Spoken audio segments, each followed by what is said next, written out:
Hello my dear drama lovers, welcome back to M drama glimpse. இன்னைக்கு நம்ம பார்க்க போற கதையில ஒரு ஃபேமஸான ஆக்டரும் அவனை சுத்தமா பிடிக்காத ஒரு ரிப்போர்ட்டர் பொண்ணும் ஒரே ஷோல ஒன்னா பார்ட்டிசிபேட் பண்ற மாதிரி வரும். சும்மாவே இந்த ரெண்டு பேருக்கு ஆகாது. இப்போ ஒரே ஷோல வேற இருக்காங்களா, அதனால டாம் அண்ட் ஜெரி மாதிரி சண்டை போட்டுட்டே இருப்பாங்க. ஆனா இந்த சண்டை கொஞ்சம் கொஞ்சமா மாறி எந்த ஆக்டரை அந்த பொண்ணு பிடிக்காதுன்னு சொல்லிச்சோ அதே ஆக்டர் மேல லவ் வர ஆரம்பிச்சிரும்.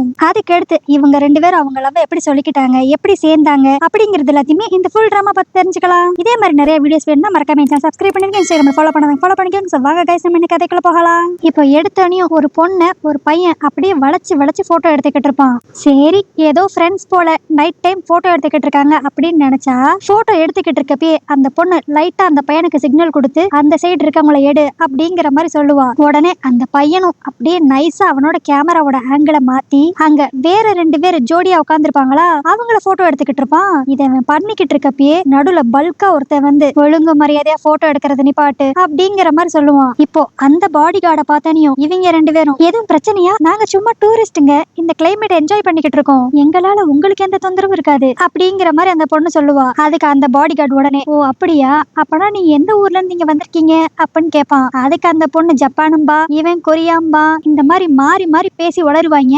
அப்புறம் தான் தெரியும் இந்த பொண்ணும் பையனும் லவ்வர்ஸும் கிடையாது, ஃப்ரெண்ட்ஸும் கிடையாது, ரிப்போர்ட்டர்ஸ்.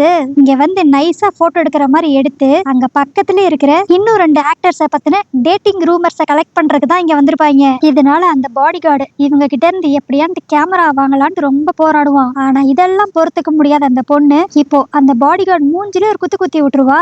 ஆக்சுவலி இந்த பொண்ணு தான் நம்ம கதையோட ஹீரோயின். இவ பேரு யூன். நான் ஸ்டார்டிங்லயே சொன்ன மாதிரி இவ ஒரு ரிப்போர்ட்டர். இப்போ இப்படி ஒரு ரிப்போர்ட்டர் பண்ணனையும் அவளோட பாஸ் சும்மா விடுவாங்களா? அவங்க இப்ப நம்ம ஹீரோயினை பிடிச்சு நல்லா திட்டுவாங்க. ஏ, நீ எப்ப பார்த்தாலும் ஏதாண்டு ஒரு முக்கியமான நியூஸ் தான் கொண்டு வருவ, இப்போ அது பத்தாதுன்ட்டு ஒருத்தவனை அடிச்சு வேற நீ நியூஸ் கலெக்ட் பண்ண போயிருக்கியா?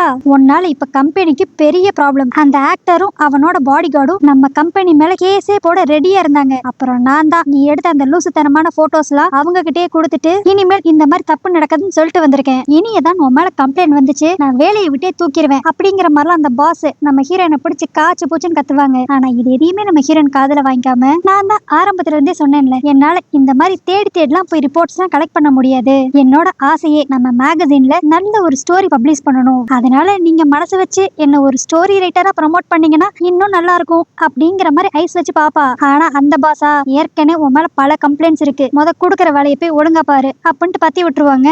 அடுத்து அப்படியே இங்க சீன் கட் பண்ணி ஒரு அவார்ட் ஷோல தான் காட்டுவாங்க. அங்க அப்படியே ஒவ்வொரு ஆக்டர் ஆக்ட்ரஸா வர ஆரம்பிப்பாங்களா. இப்போ அங்க வரவங்க கிட்ட எல்லாம் எப்படியான்ட்டு பேட்டி எடுத்துடணும்ட்டு அங்க இருக்கிற நிறைய ரிப்போர்ட்டர்ஸ்ல நம்ம ஹீரோயினும் நின்னுக்கிட்டு இருப்பா. அப்போ அங்க ஒரு சூப்பர் ஹேண்ட்ஸமான ஒரு ஆக்டர் கிராஸ் பண்ணுவான். இவனை பார்த்து நம்ம ஹீரோயின் அப்படியே வாயை பொளந்துகிட்டு இருப்பா. ஒருவேளை இவனோட ஃபேனா இருப்பா அப்படின்னு நினைச்சா டக்குன்னு அவன் கிட்ட இப்ப மைக்க நீட்டி, நீங்க ரொம்ப திமிரு பிடிச்ச ஆக்டர்னு சொல்றாங்க, இந்த மாதிரி மக்கள் உங்களை பத்தி சொல்றதுக்கு நீங்க என்ன பதில் சொல்ல போறீங்க அப்படிங்கிற மாதிரி அவன் வாய்க்கிட்டே வந்து மைக்க நீட்டிக்கிட்டு இருப்பா. ஆனா அதுக்கு அந்த ஆக்டர் பதிலே சொல்லாம நம்ம ஹீரோயினை ஒரு மாதிரி வியர்டா பாத்துட்டு போவான். இது வந்து ஏற்கனவே கடுப்புல இருந்தவளை இன்னும் கொஞ்சம் கடுப்பாக்கி விட்டுரும். அதனால ஒரு ஓரமா போய் நின்னு என்ன வாழ்க்கடா இது அப்படின்ட்டு புலம்பி ஃபீல் பண்ணிக்கிட்டு இருப்பா. அப்போ இவ இருக்கிற இடத்துக்கு பக்கத்துல யாரோ ரெண்டு பேர் சண்டை போடுற மாதிரி இவளுக்கு சத்தம் கேக்குமா. என்னன்னு போய் எட்டி பார்த்தா அந்த இடத்துல கொஞ்ச நேரத்துக்கு முன்னாடி நம்ம ஹீரோயினை ஒரு ஆக்டர் அசிங்கப்படுத்தி விட்டுருப்பான்ல, அந்த ஆக்டரும் இன்னொரு ஒரு ஆக்ட்ரஸும் ரொம்ப க்ளோஸா நின்னு பேசிக்கிட்டு இருப்பாங்க. அதுலயும் அந்த பையன் சண்டை போடுற மாதிரி தான் அந்த பொண்ணு கிட்ட பேசிக்கிட்டு இருப்பான். இதை வந்து நம்ம ஹீரோயின் திருட்டுத்தரமா ரெக்கார்ட் பண்ணணும்னு நினைப்பா. ஆனா அப்பன்னு பார்த்து அவ கேமரால இருக்கிற பிளாஷ் ஆன் ஆக அந்த ரெண்டு பேரும் உஷாராயிருவாங்க. இதை சமாளிச்சாகணும்ட்டு நம்ம ஹீரோயின் அப்படியே, என்னது இது, இந்த இடமே ஒரு மாதிரி இருட்டா இருக்கு, ஒருவேளை நம்மளுக்கு தான் சரியா கண்ணு தெரியலையோ, சரி பிளாஷ் லைட் ஆன் பண்ணிட்டு அங்கிட்டு போய் நின்று போன் பேசுவோம் அப்படிங்கிற மாதிரி நைஸா எஸ்கேப் ஆலான்னு ட்ரை பண்ணுவா. ஆனா அந்த ஆக்டர் இப்ப அப்படியே அவளை வளைச்சு பிடிச்சு ஒழுங்கு மரியாதையா உன்னோட போனை கொடு அப்படின்ட்டு அவளோட ஹேண்ட்பேக்ல இருந்து போன் எடுத்துருவான். ஆனா நம்ம ஹீரோயின் காய்ச்சி மூச்சுன்னு கத்திக்கிட்டு இருப்பா, ஏ நான் ஒரு ரிப்போர்ட்டர், என்கிட்ட எல்லாம் நீ இப்படி நடந்துக்க கூடாது அப்படின்ட்டு. ஆனா அதை எதையுமே அவன் கண்டுக்காம, இந்த போன்ல தானே நீ போட்டோ எடுத்த அப்படின்ட்டு அந்த போனையே போட்டு உடைச்சிருவான். இதனால நம்ம ஹீரோயின் மேலும் மேலும் கடுப்பாயிட்டு அப்படியே ஒரு கத்துவா பார்க்கணும். இதனால அங்க சுத்தி இருந்த எல்லாரும் இந்த இடத்துக்கு வந்துருவாங்க. ஆனா இப்பயுமே நம்ம ஹீரோயின் அவ பக்கம் தான் நியாயம் இருக்கு அப்படிங்கிற மாதிரி, எப்படிடா நீ என் போனை உடைக்கலாம், நீ ஒரு ஆக்டர் தானே, உன்னை பத்தின நியூஸ நாங்க ரிப்போர்ட்டர்ஸ் இப்படிதான் தேடி கலெக்ட் பண்ணுவோம், அதுக்குன்ட்டு என் போனை நீ உடைப்பியா, ஒழுங்க மரியாதையா என்கிட்ட சாரி கேளு அப்படின்ட்டு கத்திக்கிட்டு இருப்பா. ஆனா இப்பவும் அந்த பையன் நம்ம ஹீரோயினை ஒரு மாதிரி வியர்டா பாப்பானா. இதனால நம்ம ஹீரோயின் இன்னும் செமையா கடுப்பாகி அந்த ஆக்டரை அடிக்கிறேங்கிற பேர்ல அந்த பாடி கார்டுக்கு ஒரு எத்த விட்டுருவா. ஆக்சுவலி இந்த ஆக்டர் தான் நம்ம கதையோட ஹீரோ. சோ ஃபர்ஸ்ட் மீட்டே இவங்க 2 பேருக்கும் கசப்பாத ஆரம்பிச்சிருக்கு. ஏற்கனவே இவ ஒருத்தனை அடிச்சா அப்படிங்கிறதுக்காக தான் இவளை பிடிச்சு திட்டிருப்பாங்க. மறுபடியும் நம்ம ஹீரோயின் அதே பண்ணனையும் சும்மாவா இருப்பாங்க? அவளை அப்படியே வேலையை விட்டே தூக்கிடுவாங்க.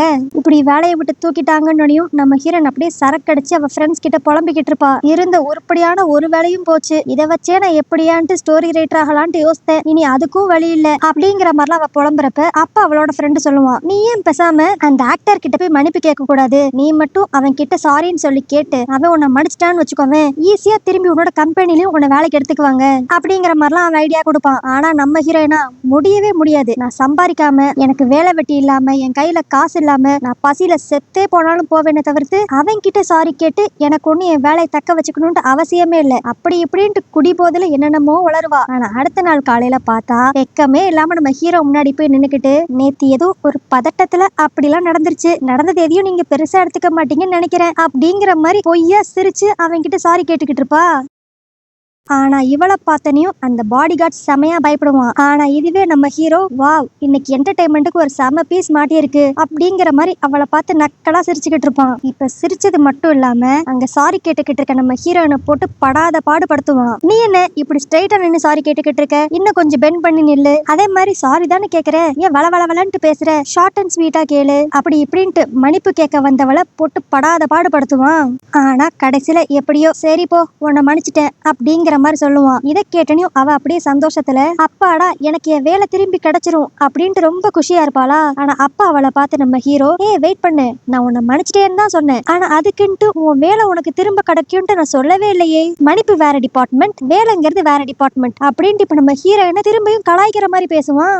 இதனால கடுப்பாய் போனவ வழக்கம் போல நம்ம ஹீரோவை அடிக்கலான்ட்டு வருவா. ஆனா அவனை காப்பாத்துறேன்ட்டு நடுவில் அந்த பாடி கார்டு வந்து அந்த அடியை வாங்கிக்குவான். நம்ம ஹீரோ இந்த மாதிரி இவளை ஓவரா கலாய்ச்சானியும் அவ இப்ப அப்படி வில்லத்தனமா ஒரு பிளான போடுவா. நீ ஓவரா சீன் போடுறதுக்கு காரணமே இவர் பெரிய ஆக்டர்ங்கிறனால தானே, அதனால உன்னை எங்க அடிக்கணும்னு எனக்கு நல்லாவே தெரியும், ஃபர்ஸ்ட் உன்னை சுத்தி இருக்கிற ஃபேன்ஸ் எல்லாரையுமே உனக்கு அகேன்ஸ்டா நான் மாத்திட்டாவே போதும், நீ ஒண்ணுமே இல்லாதவன் ஆயிருவ அப்படிங்கிற மாதிரி வில்லத்தனமா ஒரு பிளான ஒண்ணு போடுவா.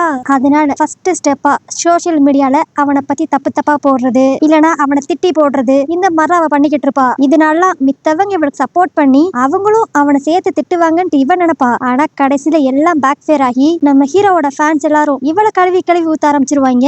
சரி இந்த ஸ்டெப் தான் ஒர்க் அவுட் ஆகல, அடுத்து பேசாம பெருசா ஏதான் பண்ணுவோம் அப்படின்ட்டு ஸ்ட்ரைட்டா அவனோட ஆபீஸ்க்கே போயிருவா.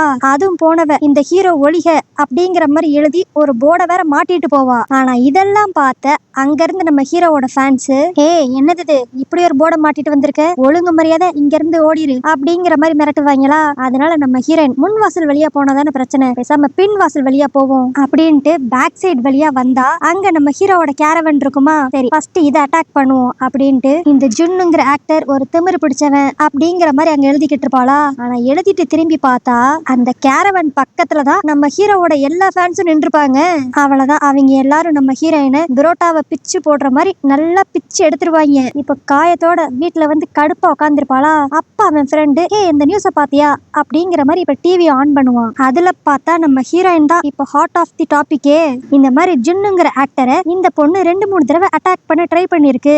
அது மட்டும் இல்லாம இன்னைக்கு அவர் கேரவன் கிட்டே வந்து ஏதேதோ எழுத ட்ரை பண்ணுச்சு. ஆனா எல்லா ஃபேன்ஸும் அந்த பொண்ணை போட்டு வகுந்து எடுத்துட்டாங்க. இத பத்தி நாங்க அந்த ஜுன்னு கிட்ட கேட்டப்ப அவர் சொன்னது ஒரே ஒரு பதில் தான், என்ன பிடிக்கலன்ட்டு சொல்றவங்களும் என்ன பத்தி தான் பேசிக்கிட்டு இருக்காங்க, என்னோட அட்டென்ஷன் வேணும் தான் நினைக்கிறாங்க, சோ இதெல்லாம் அந்த பொண்ணு ஏதான்ட்டு ஒரு அட்டென்ஷனுக்காக பண்ணிருக்கோம் அப்படிங்கிற மாதிரி அவன் அசால்ட்டா ஒரு பேட்டியை கொடுத்துருவான். இது வந்து நம்ம ஹீரோயினுக்கு இன்னும் கடுப்பேத்தி விட்டுரும். இப்படி ஏற்கனவே இவன் நிறைய விஷயத்தை யோசித்து கடுப்பாய்கிட்டு இருக்கப்ப அந்த இடத்துக்கு நம்ம ஹீரோயினோட அந்த 2 ஃப்ரெண்ட்ஸும் வந்து, நீ தப்பா எடுத்துக்கலன்னா ஒண்ணு நான் சொல்லட்டுமா, இத்தனை நாள் வரைக்கும் நீயும் நானும் தான் ஒன்னா ஒரே வீட்டுல இருந்தோம், இனிமேல இருந்து நானும் இவனும் ஒன்னா வாழலான்ட்டு ஐடியால இருக்கும் அப்படிங்கிற மாதிரி அந்த 2 ஃப்ரெண்ட்ஸும் நம்ம ஹீரோயின் கிட்ட வந்து சொல்லுவாங்க.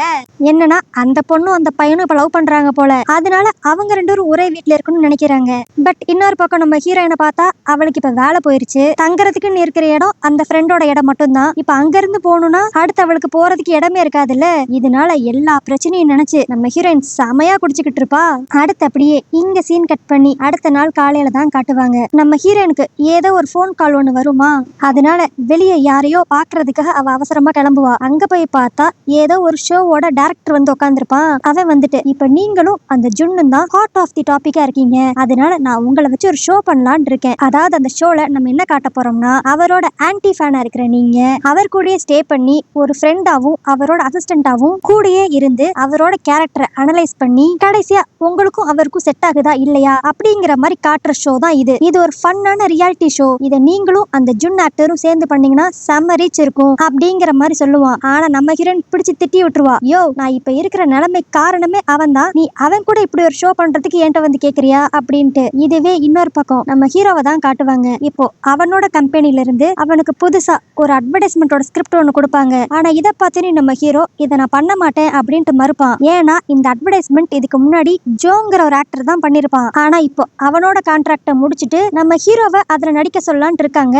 ஆனா இந்த ஐடியா வந்து நம்ம ஹீரோக்கு பிடிக்காது. பட் அவங்க கம்பெனி தான் ரொம்ப ஃபோர்ஸ் பண்ணும். இன்னொரு பக்கம் நம்ம ஹீரோயினையும் அந்த டைரக்டரையும் தான் காட்டுவாங்க. நம்ம ஹீரோயின் இன்னும் அவனை பிடிச்சு கத்திக்கிட்டு இருப்பா. இனிமேல் எனக்கு முன்னாடி ஜுன்னுங்கிற பேரை நீ எடுத்தனா உன்னை காலி பண்ணிருவேண்டா அப்படிங்கிற மாதிரி. ஆனா அப்போ அந்த டைரக்டர், மேடம் இது ஒண்ணு நீங்க உங்களுக்கு ஃப்ரீயா பண்ண வேண்டாம், இந்த ஷூட்டிங் கிட்டத்தட்ட 2 மாசத்துக்கு நடக்கும், அதுக்கெல்லாம் சேர்த்து நாங்க உங்களுக்கு லம்பா அமௌண்ட் கொடுப்போம் அப்படிங்கிற மாதிரி இந்த டைரக்டர் சொன்னோனையும் நம்ம ஹீரோனோட மனசு லைட்டா மாறும். ஆனா இதை இப்படியே வெளிக்காட்டிக்கிட்டா பிரஸ்டீஜ் இஷ்யூ ஆயிரும்ட்டு, இல்ல பணத்துக்காக இதை நான் பண்ண போறது கிடையாது, பட் ஆனா அந்த ஜுன் என்கிட்ட ரொம்ப வாலாட்டிட்டான், சோ நான் யாருங்கிறத அவனுக்கு காட்டி ஆகணும், அவன் கூடவே இருந்து அவனை டார்ச்சர் பண்ண போறேன், அதுக்காகவே நான் இந்த ஷோல கலந்துக்கிறேன் அப்படின்ட்டு ஒத்துக்குவா. அதனால ஃபர்ஸ்ட் சீனை ஷூட் பண்ற விதமா நம்ம ஹீரோயினை மட்டும் தனியா பேச விடுவாங்க. அதுல அவ கொடுக்குற இன்ட்ரோவே எப்படி இருக்கும்னா, நீங்க எல்லாரும் ஆக்டர் ஜுன்னுட்டு அவனை தலையில தூக்கி வச்சு ஆடுறீங்கல்ல, அப்படிப்பட்டவனோட உண்மையான முகத்தை காட்டுறதுக்கு தான் நான் இந்த ஷோல கலை இறங்கியிருக்கேன். சோ இந்த ஷோவோட முடிவுல எல்லாரோட கேரக்டரை பத்தியும் உங்களுக்கு நல்லா தெரிய வரும் அப்படிங்கிற மாதிரிலாம் பேசி ஷூட் பண்ணிக்கிட்டு இருப்பா.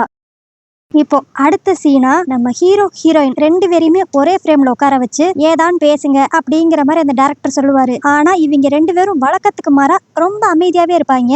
அது மட்டும் இல்லாம இந்த ஷூட்டிங் ஃபுல்லாவே நம்ம ஹீரோவோட கெஸ்ட் ஹவுஸ்ல தான் நடக்குதா. சரி நம்ம தான் பேச்ச ஆரம்பிப்போம் அப்படின்ட்டு நம்ம ஹீரோயின், பரவாயில்லையே உங்க கெஸ்ட் ஹவுஸ் நல்லா இருக்கு அப்படிங்கிற மாதிரி தான் சொல்லுவா. ஆனா அதுக்கு உடனே அவன், நான் எப்பயுமே என்னோட திங்ஸ் எல்லாத்தையும் சுத்தமா வச்சுக்கிறதா என்னோட பழக்கமே, அதெல்லாம் உனக்கு எங்க புரிய போகுது, உன்னை பார்த்தாலே தெரியுது நீ ஒரு அழுக்குருண்ட அப்படிங்கிற மாதிரி கிண்டல் பண்ணுவான். ஆனா அதுக்கு அவளும் சும்மா இல்லாம, ஆமா எனக்கு நல்லா தெரியுது நீங்க எப்பயுமே ரொம்ப கிளீனா தான் இருக்கீங்க, ஆனா இந்த கிளீனினஸ் பின்னாடி சில டார்க்கான திங்ஸ் ஒளிஞ்சிருக்கும், அதனாலதான் அது வெளியே யாருக்கும் தெரிஞ்சிடக்கூடாதுன்ட்டு நீங்க ரொம்ப கிளீனா இருக்கீங்க அப்படிங்கிற மாதிரி அவ நம்ம ஹீரோவை குத்தி காட்டி பேச ஆரம்பிப்பா.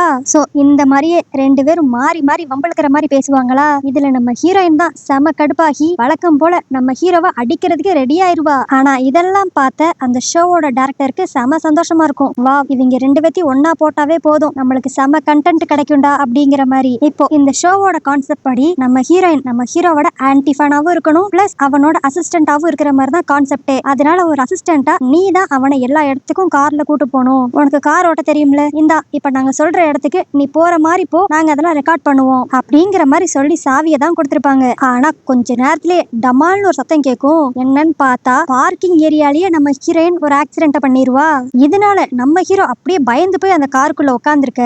சரி இப்படி ஒரு ஆக்சிடென்ட் பண்ணிட்டோம் அப்படின்ட்டு நம்ம ஹீரோ கிட்ட சாரி கேட்பான்னு பார்த்தா அவ கெக்கபிக்கன்னு சிரிப்பா.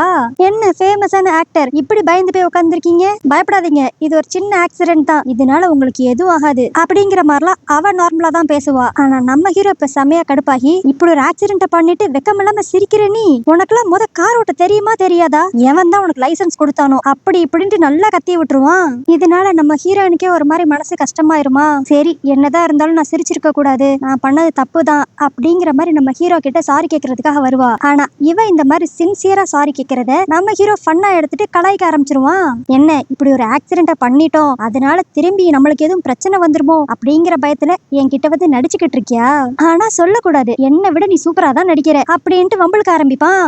இதனால பொறுமை இழந்து போன நம்ம ஹீரோயின் அவன் கூட சண்டை போடலான்ட்டு பாக்குறப்ப அந்த இடத்துக்கு ஜோங்கிற ஒரு ஆக்டரும் ஐரின்கிற ஒரு ஆக்ட்ரஸும் வருவாங்க. இவங்களை பார்த்துன்னு நம்ம ஹீரோவோட மூஞ்சி அப்படியே டோட்டலா மாறிடும். ஆக்சுவலி இந்த ஐரின்ங்கிற ஆக்ட்ரஸ் கூட தான் நம்ம ஹீரோ ஸ்டார்டிங்ல க்ளோஸா நின்று சண்டை போடுற மாதிரி பேசியிருப்பான். பிளஸ் இந்த ஜோங்கிற ஆக்டர் நடிக்க வேண்டிய அட்வர்டைஸ்மெண்ட்ல தான் இப்ப நம்ம ஹீரோ நடிக்கிறதாவும் இருக்கும். இதனால அந்த ஜோ அப்படியே நம்ம ஹீரோ பக்கத்துல வந்து, ஒரு ஆடு எனக்கு கிடைக்க வேண்டியது உனக்கு கிடைச்சிருச்சு, அதை நினைச்சு நீ ரொம்ப சந்தோஷப்பட்டுக்காத, நீ எப்பயுமே என்னை விட பெரிய ஆளாகவே முடியாது அப்படிங்கிற மாதிரிலாம் நம்ம ஹீரோவை லைட்டா கஷ்டப்படுத்துற மாதிரி பேசிட்டு போவான். சோ இதுலயே ஒரு விஷயம் நல்லா தெரியுது, இந்த 3 பேருக்கு நடுவுலயுமே ஏதோ ஒரு பிரச்சனை இருக்கு அப்படின்ட்டு. அடுத்து நம்ம ஹீரோ இங்க இருந்து கிளம்பி போய் ஃபேன்ஸை மீட் பண்ற ஒரு ஈவெண்ட்டை தான் அட்டன் பண்ணுவானா. அதுல அப்படியே எல்லா ஃபேன்ஸும் இவன் கிட்ட வந்து ஆட்டோகிராஃப் வாங்கிக்கிறது, பக்கத்துல நின்று போட்டோ எடுக்கிறது, இந்த மாதிரிலாம் அந்த ஈவெண்ட் நடந்துகிட்டு இருக்கும். இன்னொரு பக்கம் பார்த்தா நம்ம ஹீரோயினும் இவனோட அசிஸ்டன்ட்ங்கிறனால அந்த இடத்துக்கு வந்துருவா. ஆனா அவ இது எதையுமே பெருசாவே எடுத்துக்க மாட்டா. அவ ஒரு ஓரமா நல்லா தூங்கிக்கிட்டு இருப்பா. அப்போ நம்ம ஹீரோவோட பாடி கார்டு தான் நம்ம ஹீரோயினை எழுப்பி, நீ என்ன இங்க தூங்கிக்கிட்டு இருக்க, நம்ம ஷோவோட கான்செப்ட் படி இன்னும் 2 மாசத்துக்கு நீ தானே அவரோட அசிஸ்டன்ட், அதனால அவர் சீக்கிரம் இப்ப ஸ்டேஜ்ல இருந்து இறக்கி விடு, ஏன்னா இந்த ஈவெண்ட் முடிச்சோனையும் நம்ம அடுத்து ஸ்கிரிப்ட் ரீடிங் மீட்டிங்க்கு வேற போகணும் அப்படிங்கிற மாதிரிலாம் அந்த பாடி கார்டு சொல்லி அனுப்பிச்சு விடுவான். அதனால நம்ம ஹீரோயினும் சரின்னு சொல்லிட்டு நம்ம ஹீரோவை கூப்பிட்டு இந்த மீட்டிங் இதோட முடிச்சுக்குவோம், நம்மளுக்கு அடுத்து நிறைய வேலை இருக்கு அப்படிங்கிற மாதிரிலாம் சாஃப்டா தான் சொல்லுவா. ஆனா அதுக்கு நம்ம ஹீரோ ஒரு மாதிரி வெறப்பா, என்னாலலாம் என் ஃபேன்ஸ் கிட்ட இந்த ஈவெண்ட்டை முடிச்சுக்கலாம்னு சொல்ல முடியாதுப்பா, வேணா நீயே போய் சொல்லு அப்படின்ட்டு அவளை சொல்லுவான். சரின்னு சொல்லிட்டு அவ சொல்லிக்கிட்டு இருக்கப்பயே நம்ம ஹீரோ நடுவுல வந்து, என்னோட அசிஸ்டன்ட் இப்படிதான் தேவையில்லாம ஏதான் பேசிக்கிட்டு இருப்பா, நீங்க என்ன பாக்குறதுக்காக எவ்வளவு தூரத்துல இருந்து வந்திருக்கீங்க, உங்களுக்காகவே நான் எக்ஸ்ட்ரா ஒரு 20 நிமிஷம் இருக்க போறேன், சோ யார் யாரெல்லாம் வந்து போட்டோ எடுக்கணுமோ நல்லா வந்து என்ஜாய் பண்ணுங்க அப்படிங்கிற மாதிரி சொல்லுவான். இத கேட்டனையும் அங்க இருக்கிற ஃபேன்ஸ் எல்லாருமே அவங்கள சுத்தி போட்டிருந்த செயின் எல்லாத்தையும் தாண்டி அப்படியே வேகமா நம்ம ஹீரோவை நோக்கி ஓடி வருவாங்க. இதுல செம மேட்டர் என்னன்னா, நம்ம ஹீரோ விவரமா போய் நம்ம ஹீரோயின் பின்னாடி நின்னுக்குவான். இதனால அங்க இருந்து எல்லாரும் நம்ம ஹீரோயினை தள்ளி விட்டுட்டு நம்ம ஹீரோவை பாக்குறதுக்காக வேகமா போவாங்களா. ஆனா அப்பன்னு பார்த்து நம்ம ஹீரோவோட பாடி கார்ட்ஸ் நம்ம ஹீரோவை சேஃபா இன்னொரு இடத்துக்கு மாத்திடுவாங்க. ஆனா இதுல பாவம் அந்த கூட்டத்துக்கு நடுவுல நம்ம ஹீரோயின் தான் மாட்டிக்கிட்டு எல்லார்கிட்டயும் மிதி வாங்கி அடி வாங்கிக்கிட்டு இருப்பா. அதை இவன் விளையாட்டுக்கு தான் செஞ்சிருப்பான். பட் ஆனா அந்த விளையாட்டு கொஞ்சம் சீரியஸ் ஆயிரும். இதை ஒரு டேர்னிங் பாயிண்டா வச்சு நம்ம ஹீரோக்கு நம்ம ஹீரோயின் மேல லவ் வருமா, இன்னொரு பக்கம் நம்ம ஹீரோயின் என்னென்னலாம் பண்ணி இவனை பழி வாங்க ட்ரை பண்ண போறா, கடைசியில இந்த டாம் அண்ட் ஜெர்ரி கப்புள்ஸ் எப்படி ஒன்னா சேர்ந்தாங்க அப்படிங்கிறது எல்லாத்தையுமே நம்ம நாளைக்கு வீடியோல பார்த்து தெரிஞ்சுக்கலாம். சோ ஓகே கைஸ், நாளைக்கு நான் போட போற வீடியோ உங்களுக்கு நோட்டிஃபிகேஷன் மறக்காம என் சேனல் சப்ஸ்கிரைப் பண்ணிருங்க. இன்ஸ்டாகிராம்ல ஃபாலோ பண்ணுங்க, ஃபாலோ பண்ணிக்கோங்க. சோ நாளைக்கு வீடியோ உங்களை பாக்குறேன். அது வரைக்கும் பை பை.